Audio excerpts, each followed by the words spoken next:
Alrighty guys, I wanted to do this video when I was feeling a little better, but shoot, I don't know when that's going to be.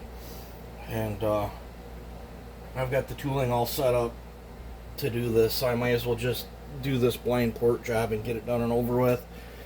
And then I can jump on that 372, and then I got a 201 and a 500 to do, and a Dolmar. And then after that, it's just strictly my stuff.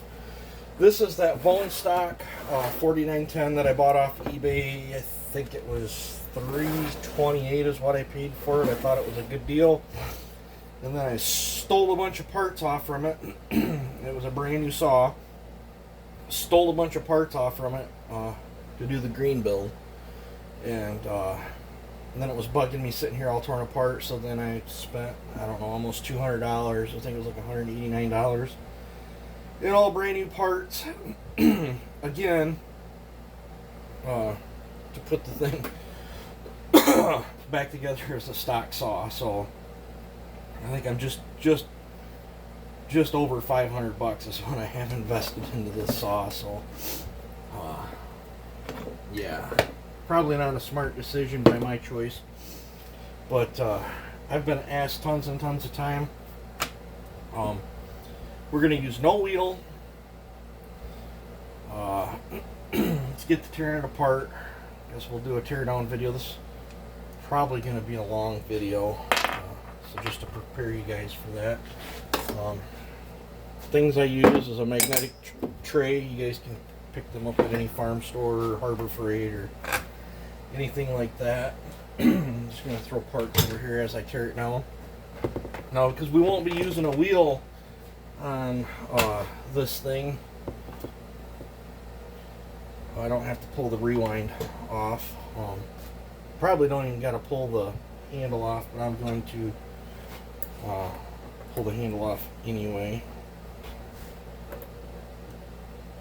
That was not very tight. That one was tight. Oh, I know why that wasn't tight. I pulled it out because I took it down to the hardware the other day to match up a bolt. That's what that was, and then I just finger tightened that back in there. But yep. I'll be curious to see what the cylinder looks like at this, because this is one of the dirtiest stockers that I've ran. I've ran a few that stuck out where they ran really, really strong. You're gonna hear me coughing and hacking. I still got the crud, but yeah, we won't have to pull clutch off or any of that. So this will really cut down on the amount of time it takes to build one of these. No, I don't recommend not running a wheel, but on this chassis of a saw, I have done, I don't know, just personal builds that I don't know how many of these I've bought, built, and then just sold the saw and then turned around, bought another one, and then tried something different. This is my most experimented on chassis saw. I love this chassis. That is just how it is. Now I will be cutting the the base on the lathe.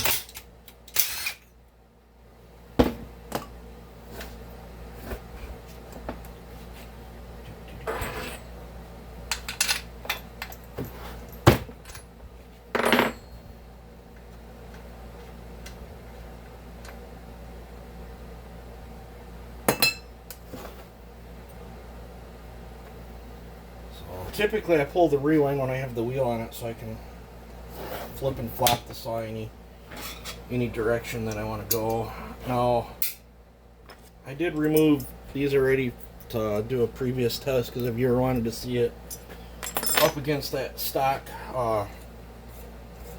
261 with just a muffler mod. So I try to please the viewers, so I made that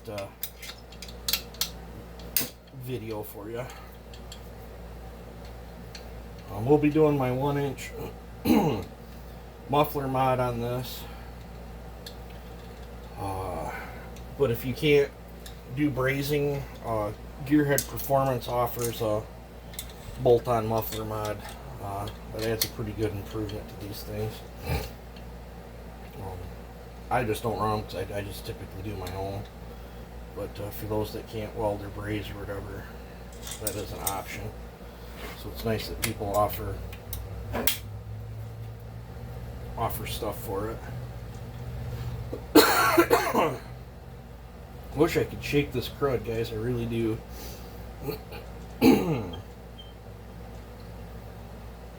Now, I don't know what the future holds for this saw. I haven't even made up my mind how hot you want to blind port it. Nice thing with this model saw is you really don't have to be too concerned with where your roof is, because I've built them on 96 roofs and they've still had adequate torque, and I've built them, I didn't like them down at 106, 107. I've done a few at 105. If you're doing a lower exhaust roof, you gotta widen the exhaust some. The build that we're going to be doing on this, I'm not going to hardly widen the exhaust any at all. I really think it works good on this chassis. So there's that.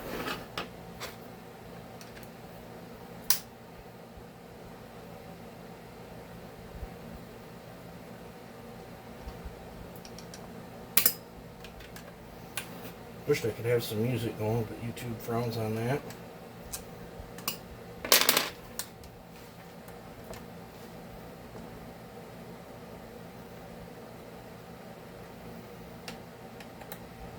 I love this model saw. If my gasket don't rip on that one, we're going to reuse it. If it rips, I think I got one more gasket. When I cut the base, it puts new grooves on the bottom of it, so when you bolt it back down on that lead piled gasket, it's essentially like a new mating surface, as long as you don't peel a bunch of material off.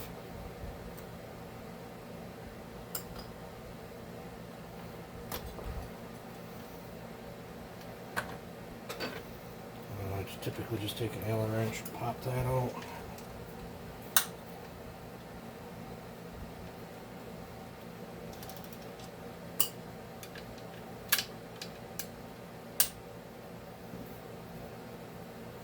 I might pause you and blow more of this out.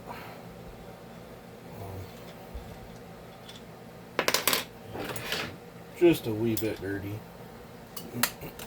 Let me pause you. Hopefully my compressor don't kick on. If it does, I'll pause you and shut it off. Because we're going to need air to blow out the cylinders. As report on it. Not sure what you guys are. It looks like you were rolling.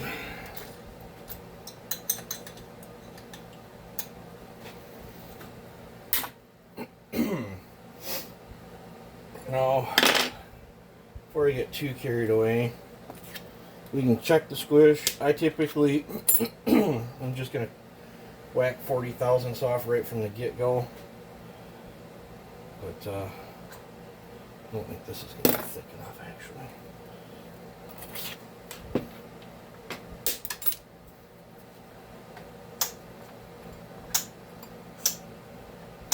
These things have horrendous squish. Barely even touched it. So, 0. 65 on the tight spot. So I've seen them between 60 and 65, so 5, 10, 15, 20, 25, 30, 35, 40 will give us 25,000 squish. Just like I said, I'm going to stick to cutting the 40 off the base. If I wanted to wring its neck a little bit harder, I'd cut a little bit more off. We're going to do no chamber work to these. I've done chamber work, I've not done chamber work, and I can achieve the same power. I can actually achieve a broader power band with no chamber work. So we're going to go no chamber work on this one. And then that way it doesn't interfere with my compression release as well.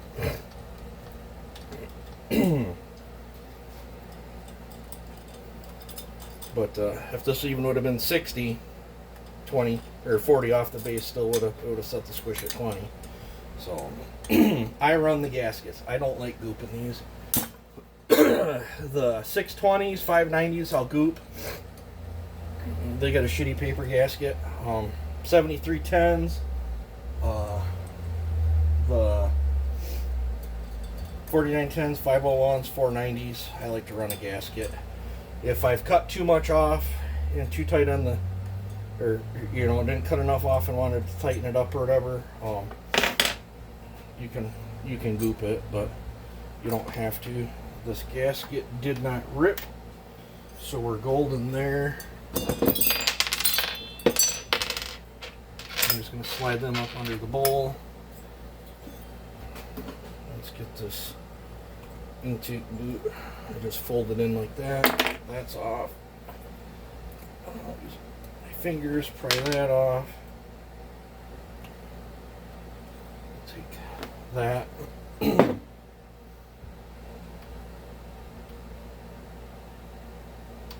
It does have one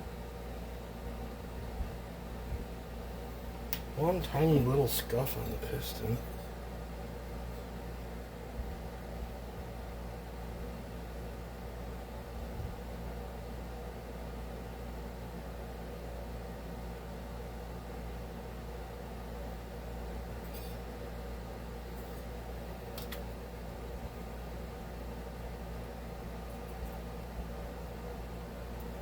It shows a line on the cylinder, but it doesn't, razor blade doesn't catch it or nothing. So I'll spin you around and show you.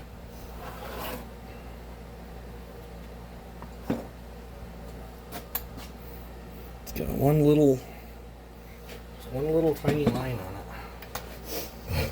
Roll this down. Yeah, we're done. We're done on that part. I'm not pulling the piston. If you guys don't have an extra piston laying around, you will have to pull your piston and rings off that.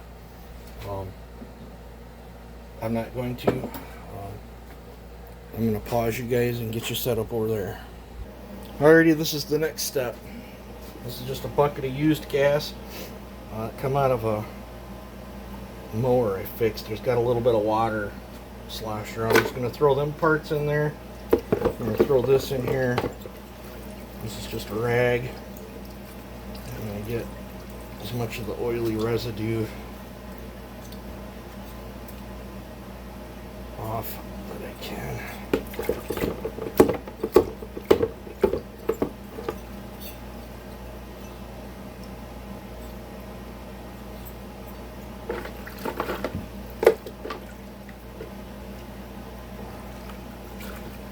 Okay. I'm just going to blow the shit off this side.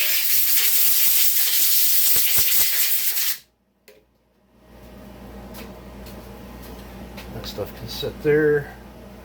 Set this over here. And Walmart brake clean. This says 2C167. That's got an oily film to the wash so many parts. I want to get the oily film off so my Sharpie will stick. I'm going to blow this off.